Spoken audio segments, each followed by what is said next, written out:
Good morning, everybody. Thank you for joining us today. This is part of our Quick Bites webinar series where we like to do snap analysis of news events in the world of food policy. And today, I'm really thrilled that we have Stuart Gillespie here to talk about his new book, which is hot off the press, out just last week. And it's called Food Fight, and we're going to hear all about it in this conversation. So thank you so much for joining us, Stuart. It's Thank brilliant you. to have you here. Show us the book. Let's have a look. Amazing. There is the book. Fantastic to see Yeah. it Mhm. in hard copy. Yeah. I've read it and I really enjoyed it. So very much looking forward to chatting to you about it. Maybe so just by way of a little bit of a pen pick of who you are for everybody Sure. who doesn't yet know you. So you've spent most of your career as a research director, a long time at the International Food Policy Research Institute in Washington, and you're also affiliated to the Institute of Development Studies at Sussex University.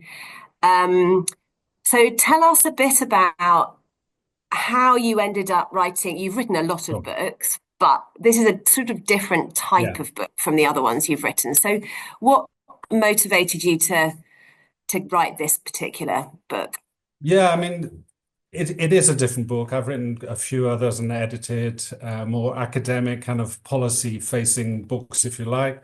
As you say, I've been directing research programs with IFPRI, International Food Policy Research Institute, for 22 years up until 2021, when I figured and thought I needed a change, basically. I wasn't keen to carry on writing these big mega research proposals with I don't know, 1 in 10 chance they'd be funded and I wanted to write in a different way, really, for a different audience. I still very much was invested and still am in, food, health, diet, nutrition. But it was the need for a change, really, and that just around coincided just about with the pandemic. So I actually quit and basically I enrolled in a creative writing program, wrote a novel, which didn't get anywhere, and then changed tack a little bit and decided to try and work something that was sort of a hybrid memoir slash polemic or a political commentary. But I wanted to look at the historical evolution of the global food system. And my kind of engagement with it over the last 40 years, really, since the mid 80s, and see what happened. And I wrote up a proposal that was picked up by a great agent at AM Heath, Victoria Hobbs, and she was brilliant in helping find a publisher, Canongate. And so I have Canongate published it 6 days ago, in fact. So yeah, so it was that was a journey. It was a need for a change, and it was fantastic. It was a great learning experience because I ended up sort of digging deeper into areas that I haven't really bothered to think too much about, including history, going through right from colonial times through Cold War into what's been really the last 50 years of neoliberal corporate dominated food system. And that was fascinating, doing that. And there's a lot of stuff that's not in the book that it's sort of piled in papers and books that I've read in the 2 years I spent writing it. But yeah, that was it. It was a need for a change. I mean, I think what you do really well in it is you're writing it's a very accessible book in the sense and very engaging to read, but you're also drawing on a lot of that research credibility Yeah. that you've compiled over your years of experience. Um, we kind of have both had slightly similar Yeah. pathways through life in terms of spending the majority of our careers working on undernutrition in low and middle income countries, and latterly focusing a little bit more on the broader food system transformation agenda that affects sort of high income countries like the UK. And in the last 10 years that I've been at Food Foundation, I've been, thinking a lot about the connections between Mm. the world of sort of international development research that you were very much part of, and the sort of goal of trying to ensure that every child born on this planet is actually nourished in a way which opens up full opportunities for them and well-being into the future, but how that fits with some of the challenges we face here in the Yeah. UK. Where do you see, because you do spend quite a lot of time in the book trying to draw those agendas together. Mm. And where do you see that kind of common ground, and where are the Yeah, parallels that you think we need to capitalize on? it's a fascinating, yeah, it's a great question, and it's to me right at the very beginning when I started working, on undernutrition in kids and child hunger, which was the start point. It was always about deprivation and marginalization, and nutrition was a kind of marker of the human condition. It was an indicator of societal and economic health and well-being of nations, and at every level, really. And it was always about undernutrition, and overweight and obesity just weren't on the public health radar at all. But it still is about. So there was issues around justice and equity, um, and freedom, actually, freedom from hunger, freedom to be well nourished and to access and afford a healthy diet, and it still is all those things. It's just that the arena, in terms of, or at least the problem has changed and become a lot more broader and a bit more complex, and that means the arena for action has necessarily had to change, especially with regard to commercial determinants. And when we're looking at the last 50 years of corporate capital in to put it simply, of the food system and what that has meant. And likewise, once you start looking at that, and that again affects undernutrition, it affects micronutrient deficiency, it affects overweight and obesity for kids through adolescence through to adults. Um, but it's still the same essential focus for me, which is justice and equity, and that has remained, throughout that entire period of 40 years. But it was the need to actually engage. So there's common cause. The solutions are slightly different overall, but it's malnutrition, as in under, over, and other deficiencies of nutrients and lack of access to healthy diets, which is core, still is. Yeah, and do you think though that the conversation around sort of the nature of the government leadership that's needed on this agenda, do you think that conversation is being sufficiently joined up between governments of the world in terms of seeing the challenge around how we create a global food Mm. system that nourishes everybody? Do Yeah, you you're think right. that's happening? Because it feels to me like it's still very different types of conversations happening in different countries, or maybe I'm Yeah. just not as in touch with it now as I was. No, you're right. No, it needs to be better joined up. We need to see the core, which is nourishing people, as the goal. And it's not about over, there's still this old lazy notion that overweight and obesity are problems of sort of gluttony, or, and it's on the individual. And that is a nonsense. That's the first paragraph of the book when I talk about when I engaged looking at the double burden of nutrition 25 years ago, when I first joined IFPRI, actually, working with Barry Popkin and Barry and others in Asia.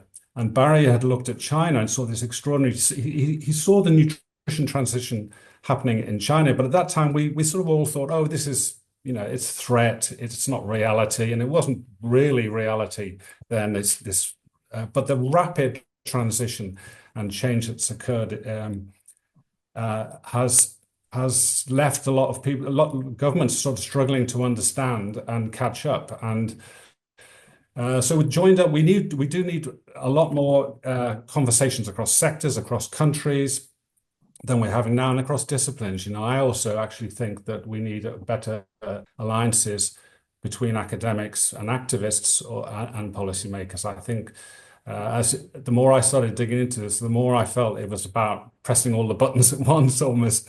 I see a lot of, and there's good experience of that. For example, the story of Finland, with regard to the massive rates of cardiovascular mortality in the 70s, when Pekka Puska pretty much said, right, we need to work on everything now.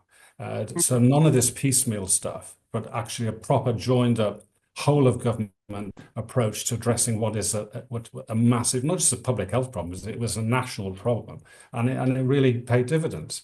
And you more often than not, people will say, oh no, there's going to be trade-offs, but more often than not, you get positive virtuous cycles developing. So 2 + 2 = 5, right? It's rarely that you're going to exacerbate a problem by dealing over here with something. You're rarely going to have significant trade-offs. There are issues around, when we talk about meat and climate change and the need for certain populations to deal with iron deficiency and anemia. And yeah, there are some challenges there, but they are actually relatively minor in the overall scope of what's possible and what's needed, I think. It's interesting, that framing, because DEFRA, in the context of thinking about the new food strategy that it's developing, is talking about sort of building on the language which Henry Dimbleby wrote in his National Food Strategy Independent Review around the junk food cycle and this sort of negative feedback loop within the system, this connection between the commercial incentives to where you can make the most money from selling unhealthy foods with our own sort of biology, and the extent to which we seek out these energy dense foods and this sort of cycle. But DEFRA talking about turning it into a good food cycle, sort of a little bit of what you're talking about here, about how you get some of those multiplier benefits developing alongside thinking about where you can deliver co-benefits simultaneously. And I really believe in that. And I think there's good experience, examples through history actually in other areas. But I mean, we're beginning to see that, a comprehensive approach usually works. And so, for example, when, one of the several, I talk about governments have to take a lead role, they are the number one agency with authority and scale to address a societal problem. They should be, and protecting human rights, etc. So one aspect, one possibility, and it works, is taxing harm. Sugar tax. We may be moving more towards a junk food tax or an ultra processed food tax. That's been tried a lot in Latin America. And then at the moment you talk about just one thing like that, there will be someone say, "Oh, but you're harming people from low-income families who can only afford to buy ultra processed food." I said, yes, but what if you use the tax dividend from taxing and also things like subsidizing up production of staples, which end up as ultra processed products? That's another part of the thing that needs to change in terms of taxing or changing the upstream issue on regulation. But use that dividend to subsidize improving the access and affordability of healthy food of low-income families. So it's that fiscal seesaw. I've got a little diagram. Where's it gone? Yeah, if it's even visible. It's a fiscal seesaw. You down regulate the unhealthy and up regulate the healthy. That's an example of just joining the two things up that will start to generate impacts, and that can across the board.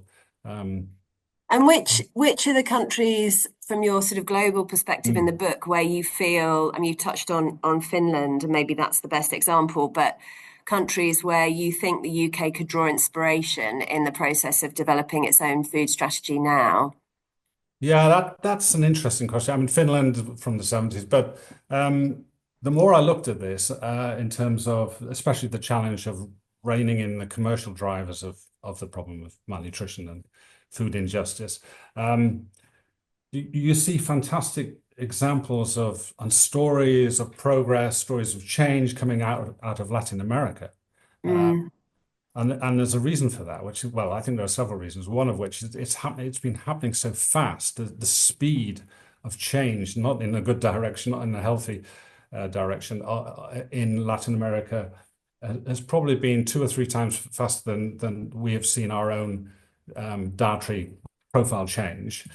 So we get some great stories coming out of Mexico, from Chile, from Brazil, Colombia, in terms of, and usually spearheaded by one or two individuals and organizations who really go at the problem in a really concerted manner, bringing in other people along the way, making connections again across disciplines, across between academia. And so you get these scholar activists in Latin America, who are a fascinating breed.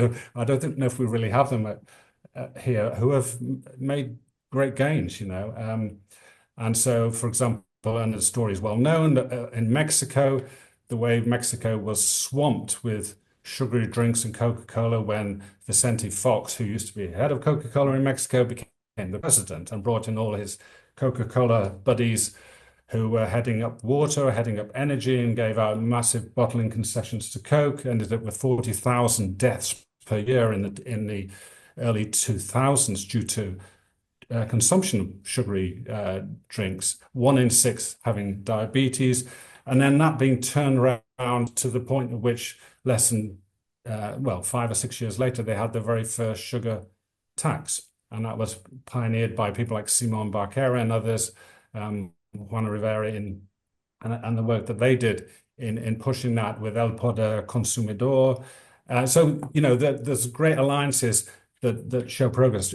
Chile is another one where we had one senator, where there was one senator, Guido Gerardi, who for 15 years was pushing to address the marketing of junk food to kids, especially. And he got rid of Tony the Tiger off Frosties, and also pioneered the Black Octagon labels, which are extremely successful, whereby you have let me show you one of them. There's a Black Octagons. Yeah. That's from Mexico, actually, but this was started in Chile. So you get one for, I don't know which way around they are. One is calories, high calories, calorie density, one sugar, salt, saturated fats. Every time you get an octagon, if you get enough octagons, you're not allowed to have cartoon characters on any product. So, these are interesting front-to-back labeling which work. We've seen other banning of junk foods in schools and sales or, nearby outlets. But there's always the upside, which is, for example, school feeding in Mexico and Brazil, in Brazil especially, is linked to a program to incentivize local farmers with organic, low-carbon produce to supply schools. It's a simple win-win, and we see that over and over again. We have win-win with school feeding anyway, because it's not only it's a great nutrition intervention, it's great for education and for the future generation. So all that is extremely, extremely positive. Yeah. I think it's a really interesting point that you make about the speed of, to call it, the nutrition transition. And I think what, of course, that means is diets changing dramatically over a very short period of time. And you're seeing that in the public health statistics, just those graphs of obesity going up, and this all happening within a generation, right? So Yes. Yeah. people who maybe grew up in scarcity, where they were undernourished, not growing properly, and where diets were poor quality, but generally kind of lots of staples, a few little vegetables, not a lot else, kind of thing, into a situation where there is adults being surrounded by a lot of highly processed foods, and that happening over such a short period. But I think the point that you're making there is that speed of change in some ways perhaps has created the conditions for more aggressive intervention by policymakers, I suppose. I mean, aggressive sounds negative, but, really No, you're right. accelerated pace of change in terms of policy intervention. And I think one of the things that we found when Henry and I were working on the National Food Strategy, he talked about this process, because our change has happened over a longer period. Yes. It's almost like nobody has properly paid attention and noticed that we've now got a very, because it's happened incrementally, sort of in front of us slowly. It's not triggered that sort of the extent of kind of policy outrage and concern Mm. that we've perhaps seen in some of those Latin American countries. Exactly. I actually mentioned a story in the book, chapter 7, I think it is, working with Carlos Monteiro, who's a well-known Brazilian scientist and activist, also another scholar activist who pioneered the NOVA classification of ultra-processed foods, as many people know. Carlos was working on a project with me in the early 90s in Geneva. He was at WHO and I was there as well. I was coordinating a series of case studies of nutrition success in reducing Mhm. child stunting. And he told a great story of Brazil. But he was quite concerned then. He said, things are changing in my country. It's not just under nutrition. Things are changing very, very fast. There were various free trade deals with, and so from North America, there was a lot, the US, a lot of food products were being funneled down south and swamping in food environments in Central America, certainly Mexico, but also further down in Brazil. And so he even then was thinking he wasn't particularly satisfied with the success in reducing stunting, which was dramatic in Brazil in the 80s. But he Mm. said something else is happening, and the rest is history in a sense, in terms of what his own personal transition, disciplinary transition into looking at the challenge of overweight and obesity, and therefore looking at the issue of corporate capture, which we didn't really, way back in the day, working on nutrition, it was never really much about private sector. It was about getting governments to write proper policy and implement proper policy to stop kids from being hungry and undernourished. And Mm. that was but as you say, it's a rapid transition which can trigger action and in a very direct way and in a very aggressive way. As you said, you have to Mm. meet it with meet the challenge. So that's kind of one type of transition, that sort of speed of nutritional change, if you Mm. like. But the other transition you talk about in the book is you contrast food system transition with food system transformation. Yeah. You're really interested in food system transformation, but maybe you could just explain that Cool. distinction as you describe it in the book and Yeah, I what think is different between these two approaches.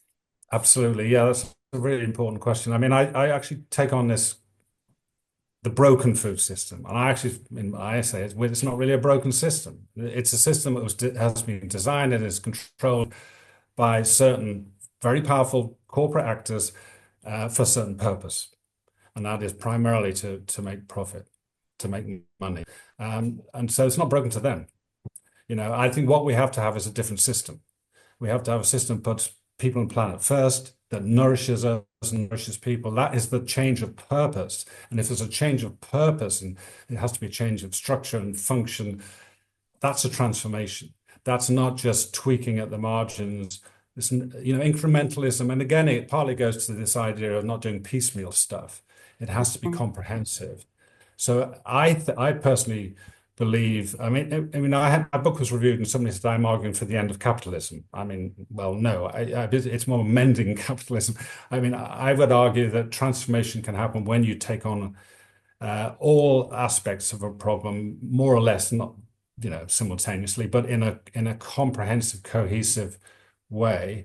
That has a potential to transform a system. It'll take time. That's another issue, but we have to move in that direction. I mean, frankly, we have to have big conversations about values. What is food for, really? And also about our children or our children's children. I mean, what about the future? We have to take on the intergenerational challenge because what we Mhm. have right now will not see us through for the end of the century. The damage that's being But I think, generated. Yeah.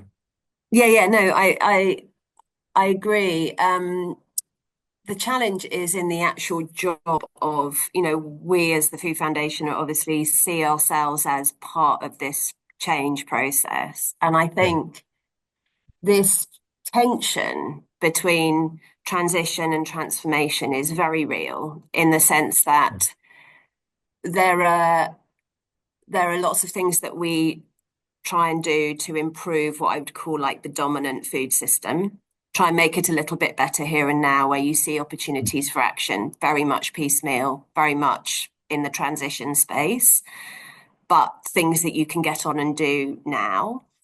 Yeah. And then there are things that we do that I would say are more in the transformation space. So what is it that you can do to sort of foster an emergent food system, new ways of doing things which Right. do put people and planet first?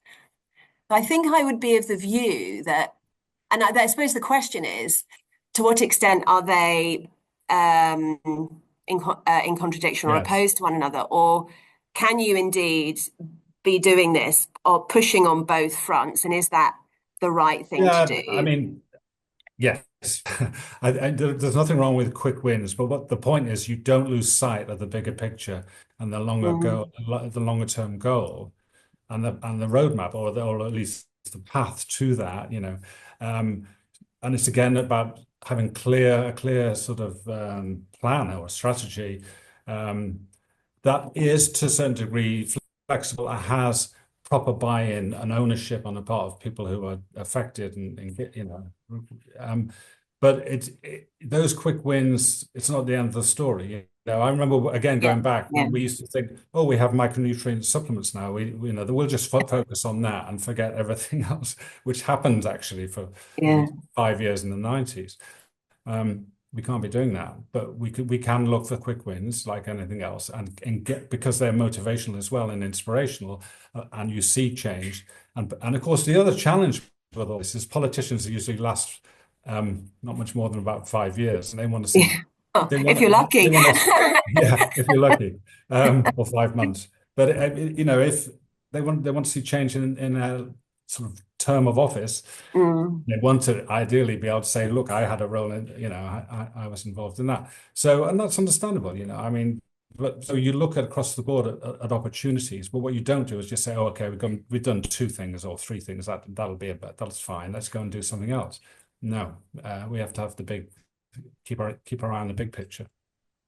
And I think your point about changing the purpose of the system is really important, and particularly important now, because I think one of the things that we're really hoping will come out of the food strategy process is ultimately some primary legislation which really Yeah, sets out our collective purpose in the UK of the food system here, and the outcomes that we expect of it, yeah, and essentially signalling to all parts of the system what that direction of travel is, and setting in place that the long-term ambition, which, as you say, you get your quick wins over a shorter electoral cycle, but by putting in place primary legislation, you're setting a kind of a vision for change that will succeed multiple yes, governments, you hope, and put in place an infrastructure, if you like, for change and policy development to happen over the longer term.